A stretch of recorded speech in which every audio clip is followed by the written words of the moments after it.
हरे कृष्णा। सभी को दंडवत प्रणाम। आज का ड्रामा का टाइटल है कर्माबाई की खिचड़ी। कर्माबाई का रोल सुषमा शाह माताजी कर रही हैं। पिताजी का रोल निर्गुणा नीलंबरी माताजी कर रही हैं। बालक का रोल संगनी श्याम प्रिया माताजी कर रही हैं। पुजारी का रोल इंद्रावती माताजी। भगवान का रोल शुभंकरी माताजी। साधु का रोल चंदा माताजी। राजा का रोल कविता माताजी। और मैं नरेटर का रोल कर रही हूँ। यह कहानी है श्री कृष्ण भक्त कर्माबाई की। सन 1615 में राजस्थान के नागौर जिले में पारोवाल गांव में जीवन राम नाम का एक किसान की खुशी का ठिकाना नहीं रहा जब उसके घर एक कन्या का जन्म हुआ। मेरी कर्मा, मेरी बेटी, आज से मैं तुझे कर्मा बाई कहकर बुलाऊंगा। जीवन राम भगवान कृष्ण के परम भक्त थे। उनके घर में भगवान कृष्ण का एक मंदिर था।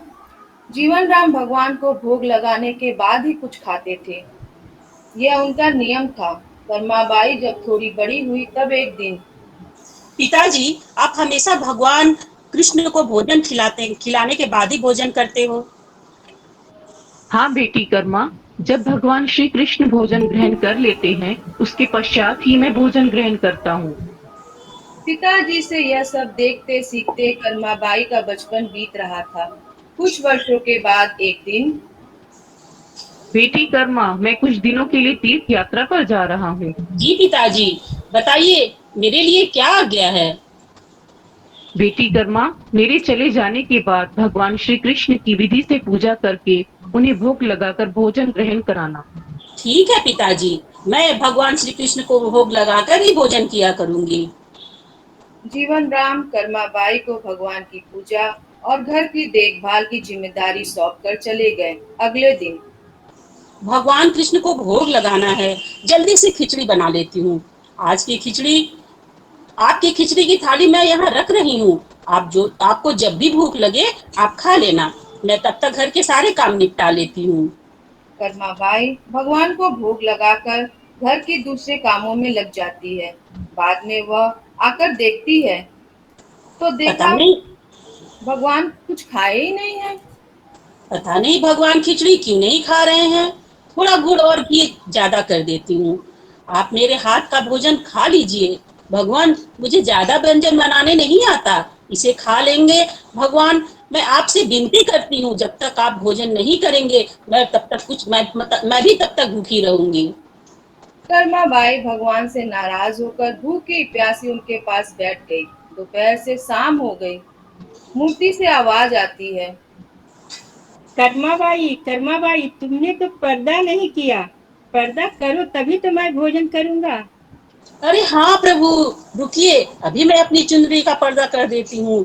आप आराम से खिचड़ी खाइए। आप मुझे पहले बता देते, इतनी सी बात के लिए पूरा दिन खुद भी भूखे रहे और मुझे भी भूखा रखा।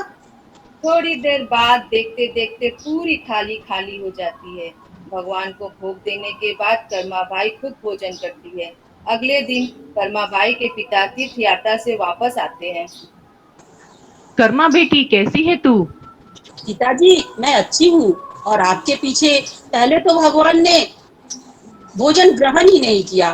बहुत नखरे किए।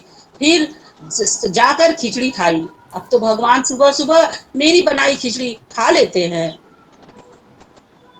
हे कृष्ण मुरारी, आपकी लीला कौन जाने प्रभु। मैं तीर्थ यात्रा में आपको खोज रहा था, आप तो मेरे घर में ही हो। प्रभु आपकी जय हो। बेटी कर्मा, तो जैसी पुत्री पाकर तो मैं धन्य हो गया। अब से तुम ही भगवान को भोग लगाना।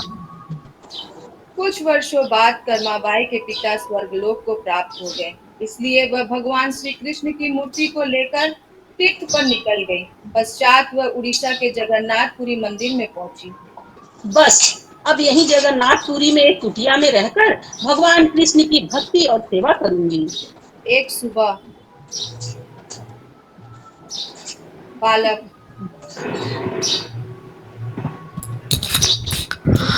माँ, कुछ खाने को मिलेगा? बहुत जोरों की भूख लगी है। हाँ, आ जाओ बेटा, यहाँ बैठो। मैं अभी अभी भगवान कृष्ण को खिचड़ी का भोग लगा कर आई हूँ। लो, खिचड़ी खा लो बेटा।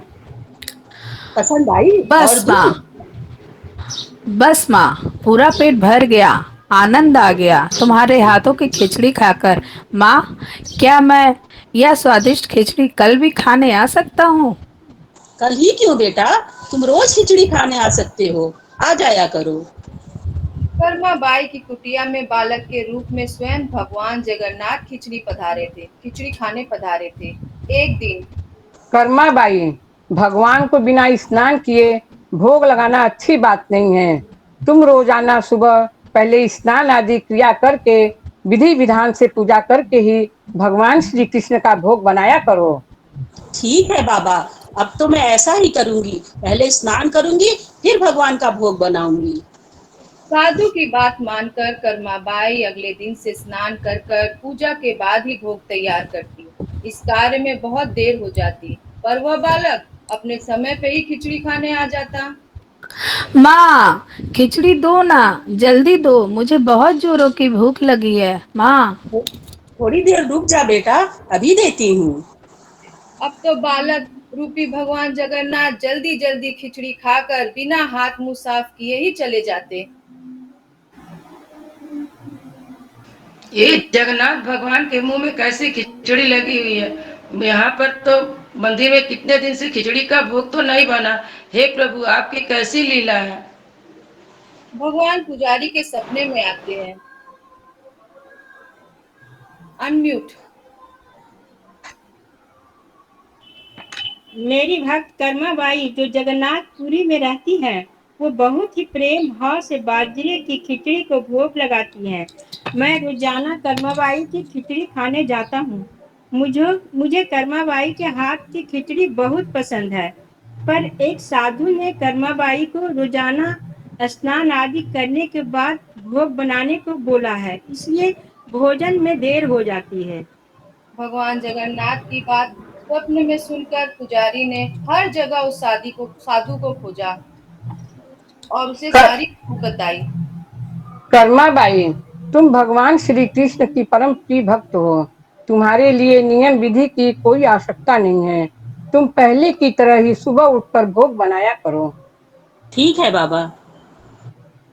फिर कर्माबाई पहले की तरह सुबह उठकर खिचड़ी बनाकर भोग लगाती और फिर वह बालक को खिलाती। यह कर्म कई वर्षों तक चला। उसके बाद कर्माबाई परलोक सिधार गई। हे प्रभु, हमसे कुछ भूल हो गई क्या। आज आपके नैनों में आंसू की धारा क्यों है प्रभु। उसी रात भगवान जगन्नाथ पुजारी और राजा के स्वप्न में आते हैं और उन्हें सारी बात बताते हैं। वे दुखी थे कि उन्हें सुबह सुबह बाजरे की खिचड़ी कौन खिलाएगा। अगले दिन राजा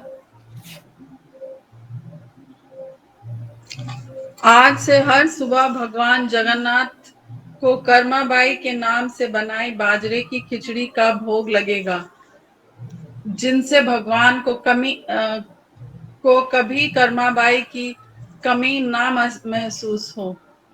उस दिन के बाद से कहते हैं कि भगवान जगन्नाथ को हर रोज बाजरे की खिचड़ी का भोग लगाया जाता है। जय जगन्नाथ। जय जगन्नाथ जय प्रभु की जगन्नाथ, जय जय। जगन्नाथ की जगन्नाथ जय। जगन्नाथ जय।